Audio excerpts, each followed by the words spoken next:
So, hey, congratulations for being here at VidCon. How has the VidCon been treating you so far? Well, it's been great. I've been on a panel that was about 60-second storytelling and being able to find new ways to achieve really interesting creative ideas within the short forms that people are consuming now. And it's my first day, but I'm having a really good time. But this is your first VidCon, right? No. Actually, so I've been to VidCon a number of times, but oftentimes as a... Are we looking at the camera? Or No, are we, you look at me. Oh, very good. Thank you. But mostly in the supporting role for other people. For example, I ran Dwayne Johnson's YouTube channel for a while. I've produced with Mr. Beast. I even directed Larry King's talk show a long time ago.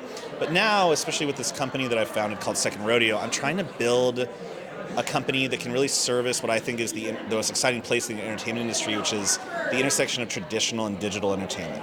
So take the values of Hollywood that people have loved and transpose them onto what really is working in digital.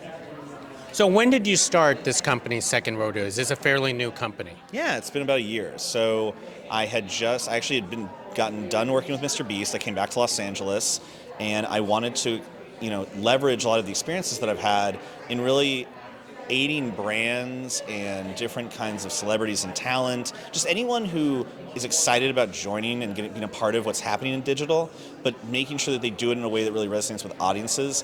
I wanted to really be able to service that merging that I'm experiencing and seeing, but also I discovered this proliferation of these microdramas, and people are now watching movies told in like 60 chapters and paying each chapter instead of paying for the whole movie up front. But what really it comes down to is they love these stories and they're willing to pay. They're essentially movies with no known actors and no known intellectual property, and people are watching them like crazy. It was a $700 million industry last year. Now, this basically translates into a shift of the industry. Can you actually talk about that? Because, one of the things that a lot of the entertainment industry is talking about is how movie theaters are dying, and they're trying to move to, 2 or 3 hour movies. But in fact, we're here at VidCon, and VidCon is getting popular, creators are getting popular, and that's because the short form storytelling is starting to come up. You know what I actually truly believe, especially watching these vertical dramas? I think that audiences' ability to enjoy and metabolize stories and their their enjoyment of stories that have more depth and more things happening is actually what's going on. I think that short form media has habituated us to expect a cadence that's very rapid fire, right? And I think our jobs as creative people is to take these formats that people love and bring that cadence to these things, right? Like, I would love to see what a movie felt like with the speed that a vertical microdrama has. Now, you use a buzz term that a lot of people aren't familiar with, is vertical drama. Yeah. What exactly is a vertical drama? What's the definition of that? So a vertical drama what is a movie? A movie is a collection of scenes that tells a complete story. One could argue that each of those scenes it has its own little story in it, right? And that scene usually ends with a question that drives what we call plot. What if every scene in your movie was no longer than 75 seconds? What if the film was shot in a vertical aspect ratio? And what if after every scene, let's call them an episode, you had to decide to pay a little bit more to watch the next series? Then you would have a vertical microdrama. Now, do you believe that there is an audience out there who wants to pay for these vertical dramas, or is it because if people are very interested, they will? Oh no! So in the United States of America last year, estimates vary, but in the U.S. last year, U.S. consumers spent somewhere in the tune of $700 million to watch these vertical microdramas. In China, it's reported to be an $8 billion industry, and in many places in the world, it's just rapidly evolving. Last year in the U.S., we saw about 1,500% growth, and all signs continue to point to be this thing. What's really notable? Almost all of this content right now, they're romances. But I really believe, and one of the things we're trying to test out with Second Rodeo is other genres can work. And it's really the format that is the most compelling thing about this. That and the pricing model, I think. Now, not to bring a deja vu, 5 years ago, Quibi actually came about, and now it's actually gone. So how is it different now? Well, I think there's two big differences. Number one, first of all, the audience behavior wasn't there. I think this is actually the biggest thing. So TikTok was just getting started. YouTube Shorts, when Quibi launched, had not launched in the US yet, right? The idea that people would watch shorter content made sense because of what YouTube was doing, but the idea that they would watch mobile premium experiences, that really wasn't a trained audience, not trained, but a developed audience behavior. Also, I actually did a show with Quibi, and it was a really positive experience. But when I look at Quibi, I think they viewed their competitor as Netflix, and they tried to make relatively short Netflix, right? When I think they should have been making amazing TikTok and YouTube. And that's a difference that I think digital native people understand a little bit better than people in the traditional world. Is it also because of the attention spans of audiences have changed? Because they always joke about like don't be in front of the idiot box for hours to watch television. Right. But now I guess we stare at our mobile phones for hours. Yeah, I mean, well, what's interesting is like a mobile first audience is a fairly captive audience because you hear a lot of stories about people watching Netflix and their phone at the same time. Well, vertical microdramas are on the phone. There's not as much of a distraction, but it's also, I've heard an analogy that I think makes a lot of sense. It's kind of like the Dan Brown phenomenon, where Dan Brown writes really short chapters, and so you feel like you're making a lot of progress, and it also makes the book relatively easy to pick up and put down. A lot of the consumers that read this, the audience, they talk about how it really fits into the in-between moments of their lives. So it's interesting because it's an attention span, because these stories are 80 minutes long in total, but you're able to fit them into the in-between moments of your lives. Although I think people also watch them for like whole goes. It's really interesting. It very much so. Now back to Second Rodeo. Yeah. What is the mission statement of this company? So the mission statement is to provide value and make a contribution to people through entertainment at the intersection of traditional and digital storytelling, right? I believe that digital has been a really great home to me. I've been grateful to do so many different things in it.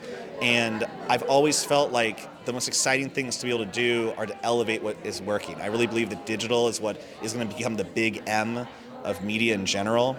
And our game is to elevate in every facet of both production and creative to make the most compelling content possible. So what kind of services a company can actually provide or help out for those who want this? Yeah, well, so there's two sides of our business. Number one is we do creative strategy and production for brands and celebrities and creators also that either want to up their game or come into digital but do it in a really pitch perfect way, right? So whether it's a creator that wants to do a really ambitious video, or if it's a large brand or someone that wants to come in and do YouTube right and really make great content, we do that. And then our second focus is creative development and execution of vertical microdramas. So what kind of creators would take this type of service? Are we talking about those who are trying to elevate to the next level, or those who are trying to tell much more of a longer story?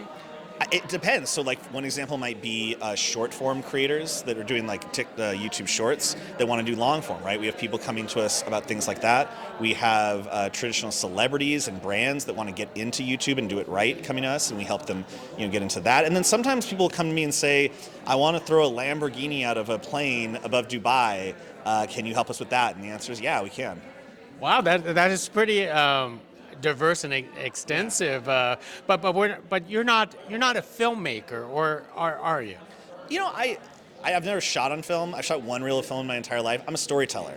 And the thing about digital and coming up in digital is you have to learn so much about the different facets of what you do. So I've crashed a train into a giant hole. I've produced, a news series with icons. I've made musicals, and I've done so much that we can offer so much because storytelling is such a malleable thing, and if executed well, it transcends most mediums.